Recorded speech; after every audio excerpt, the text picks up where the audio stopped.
I am in Charleston, South Carolina, passing through for the day on a personal trip, and I thought I would take the opportunity to really figure out, is this city haunted like everybody says? So I'm gonna find some haunted locations and see if I can explore anything. Founded in 1670, Charleston has survived fires, earthquakes, hurricanes, floodings, and even 2 wars. For such a complex history, ghost stories are abundant here. So why is Charleston so haunted? Some people believe it's due to the city's long and turbulent history, which includes war and epidemics. Others point to the city's proximity to the ocean and numerous tragedies at sea. Regardless of the cause, Charleston is home of haunted legends.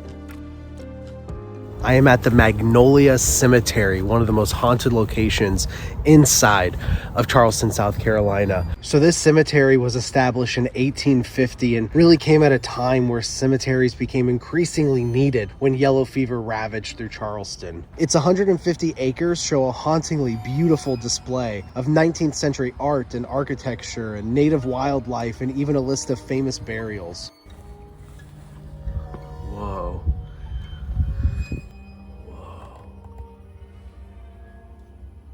So I didn't want to spend too much time at the cemetery and be disrespectful to the territory, so I've moved down the street and we are at White Point Garden, one of the most notoriously haunted locations in Charleston. While White Point's turbulent past of wars and hurricanes may have had a hand in making this park the haunted location that it is today, most attribute its haunting tales to the pirates who were executed here in the 18th century. Visitors have witnessed anonymous faces peering back at them from within the trees. A number of reports have surfaced about manifestations or apparitions hanging from old oak trees, and locals say that sometimes you can hear terrifying screams echo in the midnight air.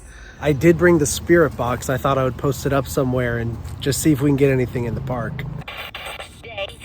Stay.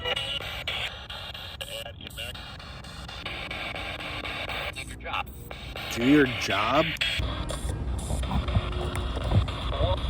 War?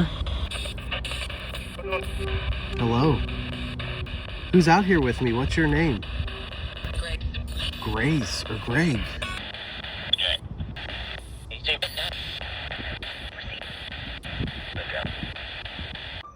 But there's no landmark in Charleston as recognizable as the old Exchange Building and Provost Dungeon.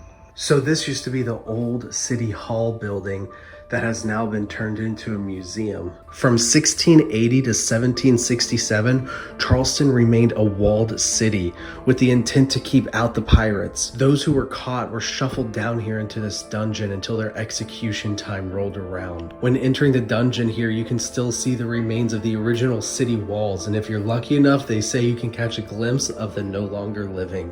But people have reported hearing terrifying cries and screams down here, as well as moans, as thought to be somebody in great pain. So I have to hustle and be kind of quick. I just got the last ticket of the day to board this ship and go to Fort Sumpter.